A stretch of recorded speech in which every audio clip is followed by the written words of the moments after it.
Kalau kita nak cari atau nak cam Cina-Cina yang kaya raya ni semua, susah tau. Sebab diorang ni bukan jenis yang menunjuk kekayaan diorang tu. Kalau korang pergi dekat mall-mall besar pun, susah tau kita nak tengok yang mana satu kaya, yang mana satu biasa-biasa. Sebab semuanya pakai pakaian biasa-biasa je. Bukan dekat mall je tau. Dekat tepi-tepi jalan mana, tercorok mana pun, kita tengok diorang ni biasa-biasa je. Padahal yang tu semua kaya raya. Macam apik-apik kan. Diorang ni suka pakai singlet lah, lepas tu pakai seluar pendek lah, pergi sana sini naik Proton Saga tahun 90-an punya. Tapi ada banyak bengkel kereta.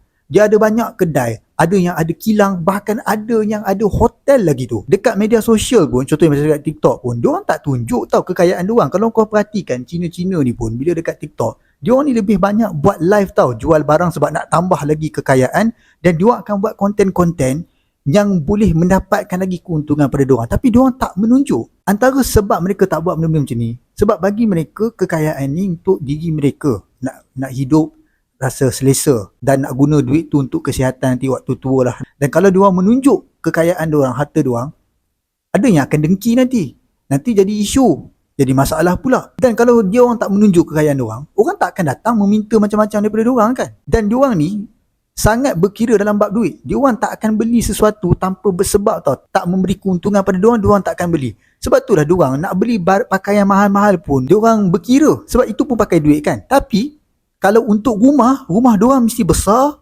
mesti cantik. Sebab apa? Sebab itu keselesaan untuk diri mereka dan keluarga mereka. Dan kita pun bila lalu depan rumah-rumah Cina-Cina yang kaya raya, yang besar-besar ni semua pun, kita tak kenal siapa dia kan.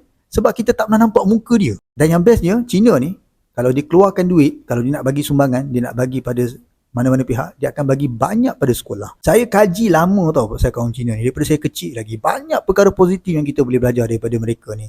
Tapi itulah malangnya kajian-kajian saya pasal kaum Cina ni, dilihat saya ni macam pro pada Cina pula. Padahal apa yang saya cakap ni, saya nak minta kalau boleh kita ikutlah perangai diorang. Benda yang positif kita ikut, yang negatif kita tak payahlah ikut.